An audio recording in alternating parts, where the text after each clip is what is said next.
Halo teman-teman, selamat kita udah sampai di materi terakhir di modul 5 kali ini. Di materi terakhir ini kita akan mempelajari mengenai game Toyota Production System. Apa sih game TPS itu?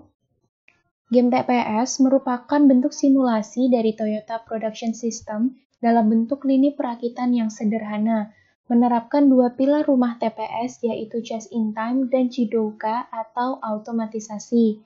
Di game ini nantinya kita akan mempelajari total ada 6 step. Produk yang akan dihasilkan di game ini adalah berupa 3 miniatur mobil. Model pertama adalah mobil pickup atau PU, yang kedua adalah double cabin atau decab, dan model ketiga adalah multi-purpose vehicle atau MPV. Berikut adalah penjelasan manpower dan job description di TPS. Jadi sebenarnya di game TPS ini ada dua unsur utama, yang pertama simulator dan yang kedua observer. Simulator itu sendiri adalah pekerja-pekerja yang secara langsung menjalankan game ini, ya termasuk supervisor, operator, logistik, shipping, inspector, PPIC, dan customer.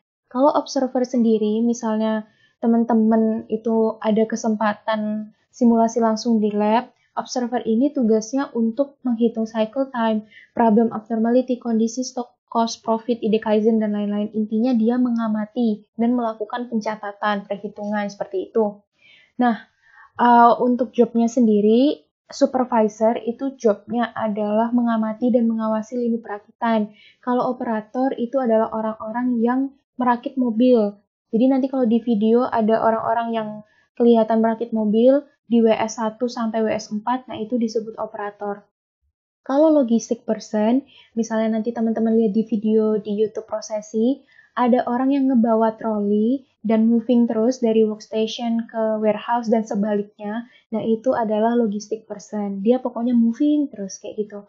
Nah, shipping person itu adalah orang yang tugasnya menyiapkan dan mendeliver finish good ke customer. Kalau inspektor sendiri, itu tugasnya untuk mengecek finish good, mulai dari yang good product sampai yang not good. PPIC, nanti di video kalian akan lihat ada orang yang gabut banget, duduk doang, itu adalah PPIC. Jadi dia tugasnya membuat daily production plan, inventory control, order finish good for delivery to customers. Nah, kalau customer itu nanti di video adalah orang yang posisi berdirinya itu di dekat buzzer. Nanti kalau teman-teman lihat videonya ada bunyi buzzer itu, nah itu customer ada di situ. Nah, di game TPS ini sendiri ada 4 workstation. Sebenarnya nanti di ending itu nggak akan ada 4, tapi akan berkurang. Cuma secara garis besar memang ada 4 workstation. Workstation pertama itu adalah workstation assembly chassis. Gunanya untuk menggabungkan chassis, axle depan belakang, dan axle holder. Holder itu kedobel. Terus yang workstation 2 itu tugasnya untuk assembly tire. Untuk menggabungkan produk di WS1 dengan roda. Workstation 3 atau Final Assembly untuk menggabungkan produk di WS2 dengan bodi sesuai model yang dikerjakan. Tadi kan kita punya 3 bentuk model. Nah, itu ada 3 bodi yang berbeda. Nah, itu di-assembly di Workstation 3. Terus, workstation terakhir yaitu Workstation 4 berfungsi untuk final inspection. Dia untuk ngecek kualitas dan defect dari produk di WS3 gitu. Berikut merupakan setting simulasi dan layout game TPS. Bisa dilihat sendiri ya teman-teman kondisi simulasinya mulai dari waktu simulasi sampai packing produk. Intinya satu game itu jalannya 15 menit, kemudian ada 2 cycle, dan total ada 10 unit per game. Nah, kebutuhan customer atau model itu terbagi di 2 cycle. Cycle pertama jumlahnya 5, cycle kedua jumlahnya 5. Dengan pembagian 2 MPV, 1 decab, dan 2 PU. Kayak gitu ya, itu untuk per cycle. Jadi dari total 1 game, akan kita deliver 10 unit mobil. Sekarang kita masuk ke step 1, traditional manufacturing. Berikut adalah precondition layout-nya. Bisa dilihat di sini masih lengkap 4 workstation dengan jumlah manpower 12. Mungkin di modul kita tulis 13 ya kalau nggak salah. Cuman nanti setelah ini teman-teman mengacunya coba ke evaluation sheet yang kita kasih itu 12 orang ya. Emang ada perbedaan 1 orang. Tapi nggak apa-apa, tapi mengacunya ke evaluation sheet aja ya. Itu total 12 orang. Di layout game 1 ini bisa dilihat sendiri semua komponen finish product maupun finish ke tiap workstation itu tergabung di dalam satu warehouse. Di sini, ini dari kuning komponen and finish product WS1 sampai finish product WS4. Ini WS4 ya, ini salah. Nah, jadi itu di step 1, warehouse-nya itu jadi satu. Intinya tuh kayak gitu. Dan itu banyak banget nyimpennya di situ. Kayak gitu. Dari evaluation sheet, bisa dilihat hitung-hitungannya, akhirnya ketemu cost per unit sejumlah $74 dengan profit minus 120. Dari job observer tadi, akhirnya ketemu problem di step 1, yaitu inventory sangat besar di warehouse, karena semua numpuk di situ.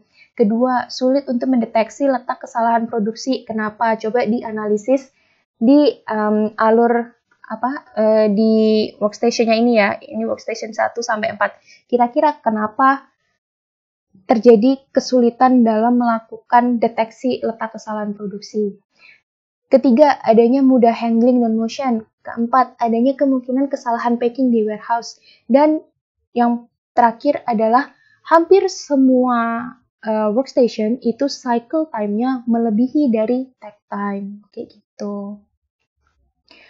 Solutionnya dari step 1 ini adalah di step 2, yaitu setup stock between process. Sekarang kita masuk ke step 2, yaitu stock between process. Step 2 ini merupakan improvisasi dari step 1 traditional manufacturing yang tadi.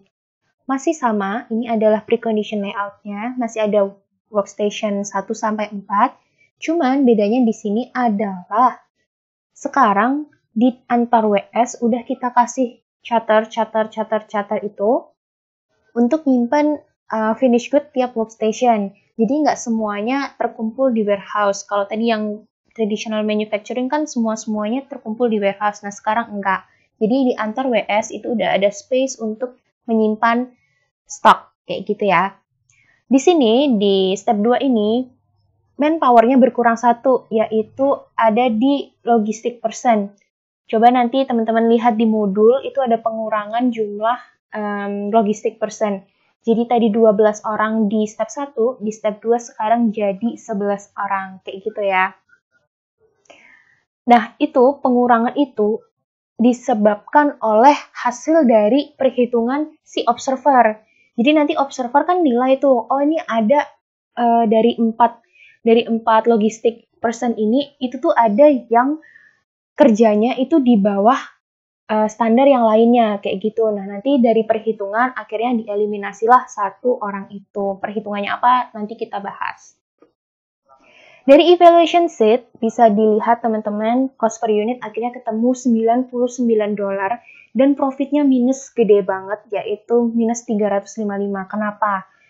Jumlah inventory-nya tuh besar, tapi teralokasi di setiap proses. Iya, cuman justru karena ada di antar WS itu ada space untuk nyimpen finish good tiap workstation, berarti kan memungkinkan semakin banyak benda-benda yang tersimpan di situ. Nah, untuk menyimpan benda-benda hasil workstation itu kan butuh biaya. Nah, di evaluation sheet coba dilihat, itu di step 2 malah menimbulkan inventory itu malah makin banyak dan itu menimbulkan cost yang besar. Makanya di sini profitnya justru minusnya makin gede, kayak gitu. Nanti bisa dianalisis sendiri di evaluation sheet-nya ya. Terus problem kedua, sulit untuk melacak masalah dalam produksi, tapi sudah dapat terisolasi di tiap proses. Ketiga, produksi tidak sesuai dengan kebutuhan. Keempat, sulit untuk mengontrol stok produksi. Nah, ini adalah perhitungan manpower. Rumusnya adalah sigma MP sama dengan sigma CT per TT. Di sini aku akan kasih contoh case-nya tentang logistic person time measurement. Tadi kan dari step 1 ke 2 ada pengurangan logistik person sejumlah 1 orang kan. Nah, itu tuh juga berdasarkan rumus ini, kayak gitu. Di case ini, hasil dari pengamatan observer ternyata didapatkan CT di WS 1, 2, 3 berturut-turut adalah 30 second, 30 second, 31 second. Dengan TT adalah 90 second. TT 90 second ini tadi udah ada di kondisi awal ya. Nah, dari perhitungan, maka jumlah manpower yang dibutuhkan adalah 91/90 sama dengan 1. Nah, ini kan perhitungan di step 2. Nah, perhitungan ini adalah sebagai bahan pertimbangan untuk improvisasi di step 3. Makanya, di step 3 nanti, logistik person akan menjadi 1 orang saja. Nah, tadi kan di step 1 awalnya 4 tuh. Di step 2 berkurang jadi 3. Nanti di step 3 langsung dikurangi lagi jadi 2. Akhirnya, sisalah itu 1 LP aja. Kayak gitu ya. Nah, solution dari step 2 adalah pool system yang nanti akan dibahas di step 3, kayak gitu.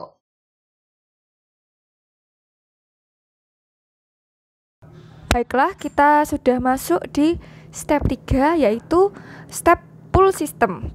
Nah, ini kita masuk ke precondition layout-nya dulu. Di sini perbedaannya terletak pada jumlah logistik person ya. Kalau di step 2 tadi kan logistik personnya 3. Itu untuk WS 1, 2, 3.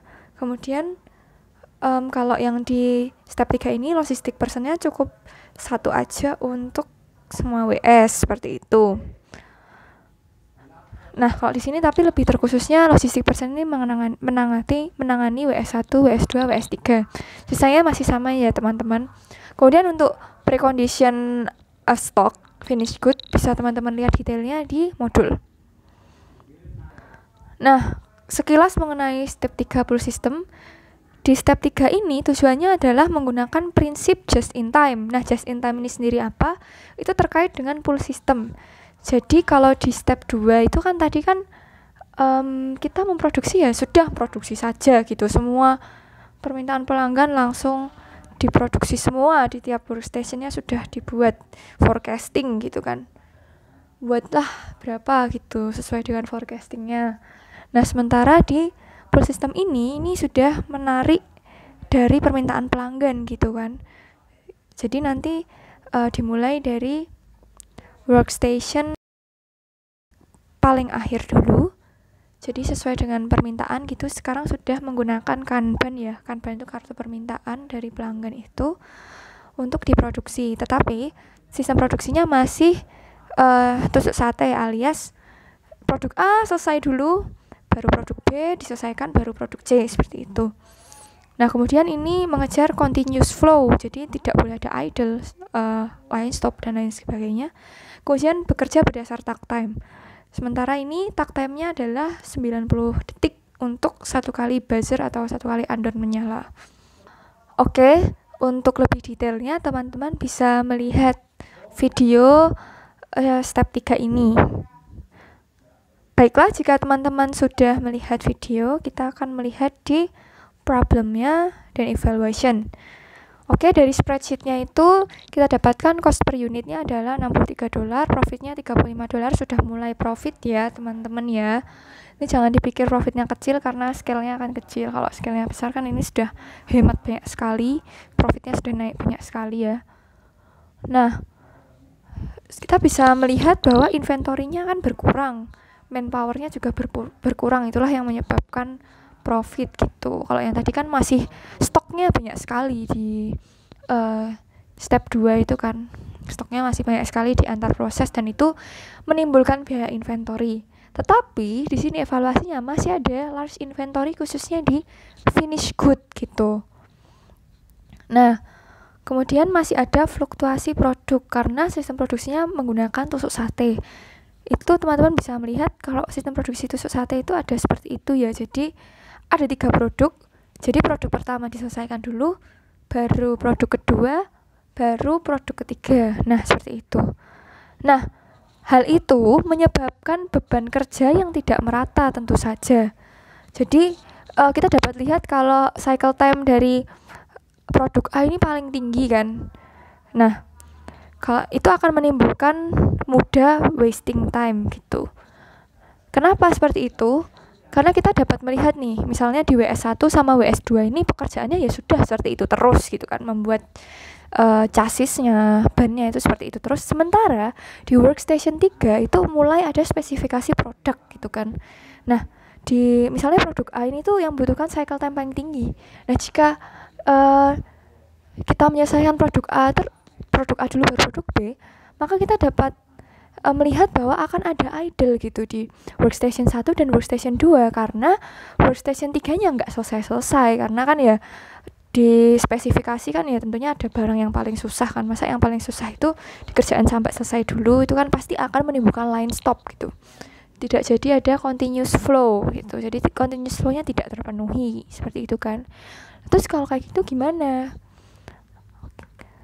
Nah, kalau kayak gitu, kita mulai masuk ke Heijunka.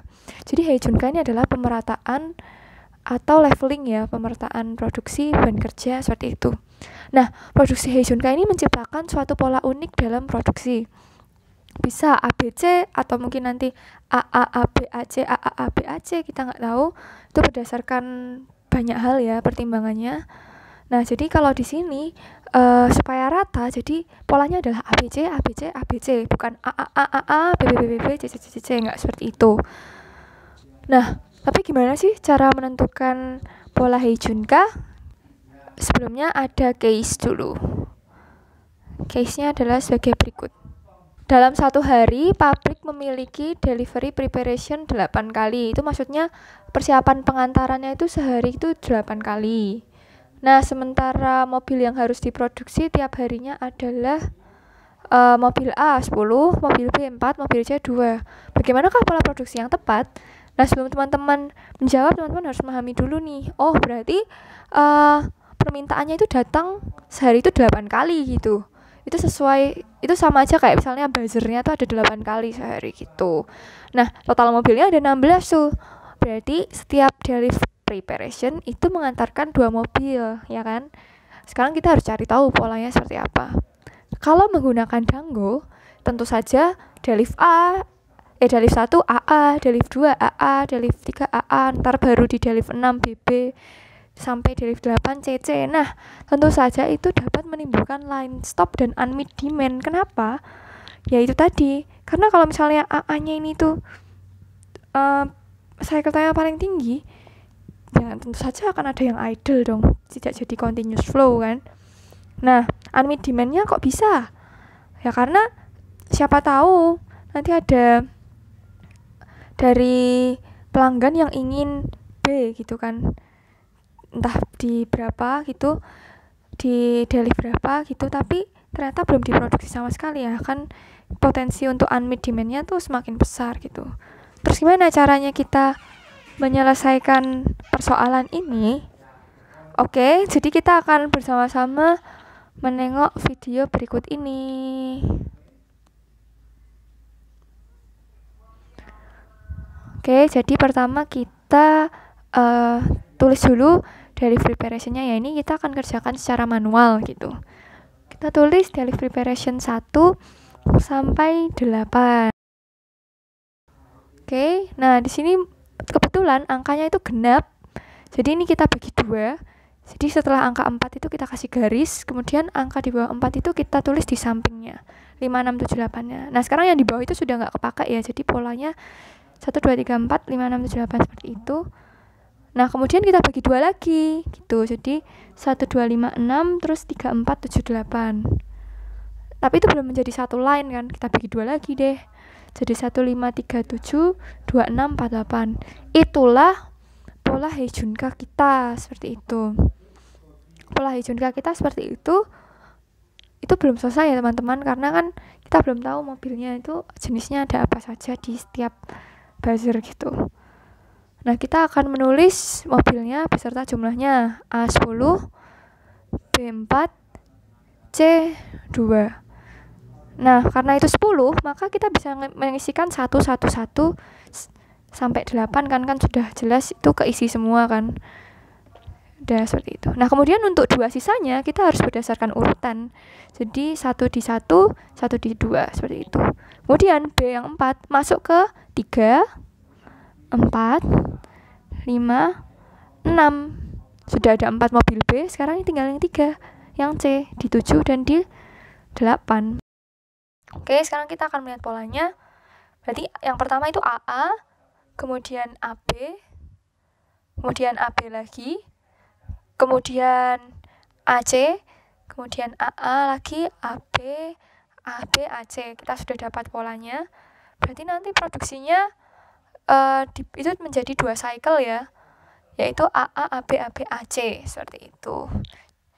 Oke, jadi kita tidak perlu melihat urutan yang atas itu tadi, kita cukup melihat pola yang paling bawah itu. Jadi pengantaran pertama AA, pengantaran kedua AB, pengantaran ketiga AB, pengantaran keempat AC, seperti itu.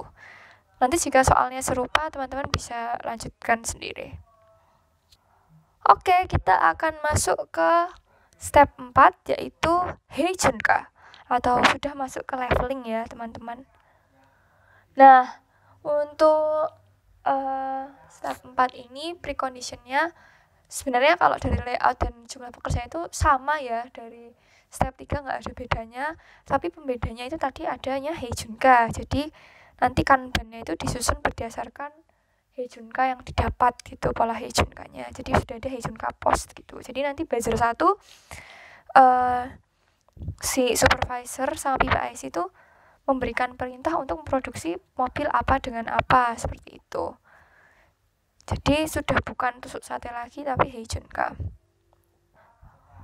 Untuk lebih jelasnya, teman-teman bisa sambil melihat video. Bila teman-teman sudah melihat video, kita akan langsung masuk ke problem and evaluation. Nah, di step 4 ini sudah semakin baik ya kondisinya. Jadi cost per unitnya ada $56. Profitnya sudah naik menjadi $105. Namun kita dapat melihat bahwa di workstation 4 atau inspeksi ini beberapa kali idle. Masih ada not good product tentunya, ya kan? Itu tentunya menjadikan cost, padahal kita ingin mengeliminasi itu defect. Nah, pertanyaannya manpower-nya cukup atau kelebihan? Kita akan melihat dari cycle time. Workstation 1, cycle time-nya seperti ini. Jadi minimal dia dapat mengerjakan selama 67 detik, maksimal 92 detik. Workstation 2 minimal 48 detik, maksimal 76 detik. Nah, di workstation 3 mulai ada spesialisasi PU, DC, MPV. PU itu mobil pick up, DC itu double cabin, sama MPV. Nah, di workstation 4 juga sudah ada spesialisasi lah tentunya kan, inspeksi. Takt time-nya 90 detik. Apabila kita jadikan itu sebagai suatu grafik, maka akan terlihat seperti ini. Nah, di sini kita dapat melihat bahwa workstation 4 ini sebenarnya idle-nya itu banyak sekali gitu kan. Dan disitulah kita dapat menemukan banyaknya not good product yang sudah tidak bisa di rework lagi alias dibuang kan. Ya, itu menjadikan suatu cost yang sangat besar tentunya kan. Oleh karena itu, sebenarnya kita dapat membuang WS4 karena kita juga dapat melihat di WS1, 2, dan 3 ini sebenarnya masih ada ruang tersisa. Nah, kita menganggapnya ini menggunakan waktu tercepat ya gitu. Jadi WS4 ini akan kita hilangkan. Nah, terus inspeksinya gimana? Nah, untuk mengurangi not good di akhir, maka akan ada inspeksi di setiap workstation seperti itu. Jadi adanya penambahan tools untuk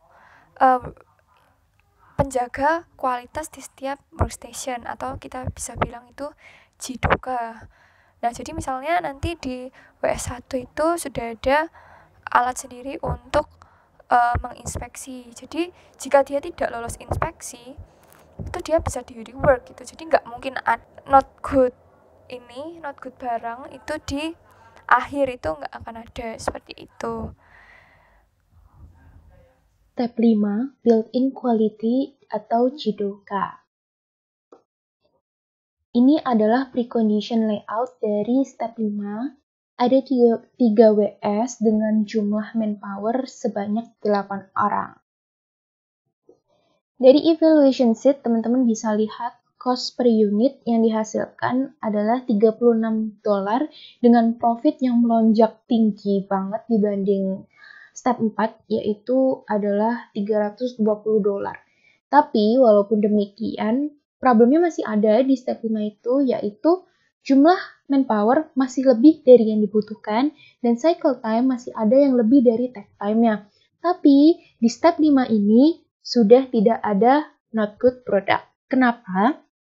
Karena pada dasarnya built-in quality itu pengertiannya adalah kualitas dibangun atau dibuat di dalam proses, bukan melalui repair atau perbaikan atau di proses selanjutnya, gitu ya. Jadi setiap proses bertanggung jawab terhadap kualitas pekerjaannya masing-masing. Pokoknya intinya ada 3. Built-in quality itu 1. Tidak menerima barang NG, tidak membuat barang NG, dan tidak meneruskan barang NG. Seperti itu. Nah, ini merupakan skema sederhana dari step 5 built-in quality. Bisa dilihat di skema ini, inspeksi itu dilakukan mulai dari awal, dari supplier, masuk ke manufacturing sampai ke konsumen. Jadi, kualitas produk dijamin di masing-masing proses. Di sini, di step 5 ini, operator bukan hanya mengerjakan, bukan hanya merakit mobil, tapi berfungsi juga sebagai inspektor, gitu ya, yang bertugas untuk inspeksi. Nah, jadi makanya di step 5 ini NG-nya udah nggak ada, NG-nya sama dengan 0. Nah, itu karena inspeksi dilakukan di tiap proses, seperti itu. Di built-in quality ini juga ada kita sebut dengan Pokayoke. Jadi sebenarnya dari step 1 sampai step 4 tadi, semua operator di workstation itu mengerjakan pakai tangan manual. Istilahnya tidak ada alat bantu sama sekali, kayak gitu. Nah, di step 5 ini dia sudah menggunakan Pokayoke atau bahasa gampangnya itu alat bantu. Nah, contoh Pokayoke itu apa? Nah, ini bisa dilihat papan penghalang. Kayak gitu. Terus salah satunya lagi juga tali switch. Gunanya tali switch adalah berhenti di posisi yang ditentukan. Nah, kalau mau tahu lebih detail Pokayoke itu kenapa digunakan di step 5? Karena, nah ini, di workstation 1, dari step 1 sampai 4, sebenarnya tuh punya cacat produksi yang sama, di mana pemasangan Excel itu hampir selalu tidak center. Kayak gitu ya. Nah, Excel-nya bisa dilihat sendiri di gambar. Setelah pakai Pokayoke, nah itu center, bisa center gitu loh. Tapi ini emang sedikit susah kita tunjukkan di sini. Kemarin karena kita waktu ke lab kayaknya nggak ngefoto bagian Pokayoke-nya tiap workstation kayak gitu. Terus, nah ini quality problem di workstation 2, salah satunya juga nut itu sering banget tidak center, pemasangan nut tidak center. Kayak gitu. Jadi nanti dari workstation 1 sampai 4 itu tuh ada Pokayoke-nya masing-masing. Entah itu kunci, entah itu nanti penyangga atau apa. Nah itu untuk mencegah adanya not good product. Kayak gitu ya. Berikut adalah contoh kasus perhitungan manpower di step 5. Rumusnya masih sama, sigma MP sama dengan sigma CT per TP. Kalau di step 2 tadi kita menghitung untuk logistic person, di step 5 ini kita coba hitung untuk operator. Jadi operator time measurement. Operator itu adalah yang ngerakit mobilnya ya. Nah, dari data hasil pengamatan observer, didapatkan cycle time di WS1, 2, 3 bagian pembuatan PU, 3 pembuatan MPV, dan 3 pembuatan decap berurutan adalah 67 second, 50 second, 50 second, 65 second, 57 second, dengan take time 90 second. Pertama, kita cari dulu rata-rata cycle time di WS3. Kenapa di rata-rata? Karena di WS3 di step 5 ini, itu adalah untuk pembuatan 3 model mobil ya, kayak gitu. Jadi dicari dulu kan cycle time-nya beda-beda. Untuk 2 mobil PU, 2 mobil MPV, sama 1 mobil decap. Itu rumusnya bisa dilihat sendiri, akhirnya kita ketemulah angka 57,4 untuk cycle time di WS3. Nah, baru kita masukin ke rumus yang sigma MP. 67 plus 50 plus 57,4 dibagi take time-nya 90. Ketemu 1,9 kita buletin jadi 2. Nah, maka untuk nanti di step 6, operator hanya menjadi 2 orang saja. Tadi kan 3 ya, 3 untuk merakit mobil. Nah, nanti di step 6 itu menjadi 2 orang saja, kayak gitu. Step 5, built-in quality solution. Solutionnya adalah step 6, yaitu continuous flow and standardized work Kaizen. Nah, sampailah kita di step 6, yaitu step terakhir di game TPS ini. Nah, step 6 ini nama lainnya tuh continuous flow dan standardized work Kaizen. Kayak gitu ya. Nah, ini adalah precondition layout. Jadi adalah layout terbaik saat ini. Gitu ya, dengan 2 WS dan dengan 2 operator. Dan dengan total manpower sebanyak 7 orang. Nah, dari evaluation sheet, teman-teman bisa lihat di situ cost per unit rendah, yaitu $20 dengan profit yang paling tinggi, yaitu $495. Sebelum kita bahas lebih lanjut, sekarang kita bahas dulu sebenarnya standarisasi kerja itu apa sih? Gitu. Standarisasi kerja itu sesuatu yang menjadi pedoman pada saat membuat melaksanakan pekerjaan. Jadi dia adalah pedoman. Kedua, cara kerja yang efisien dengan urutan yang tidak ada mudanya dan berpusat pada gerakan manusia. Ketiga adalah kombinasi yang efektif dari unsur peralatan, barang, dan manusia untuk meningkatkan produktivitas dan menjaga kualitas. Terus, kenapa sih sebenarnya standarisasi kerja itu penting dan diperlukan?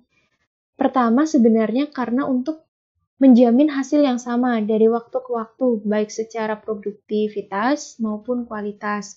Juga sebagai dasar untuk mempelajari agar dapat melakukan kaizen atau improvement. Jadi, pentingnya standarisasi kerja itu di situ.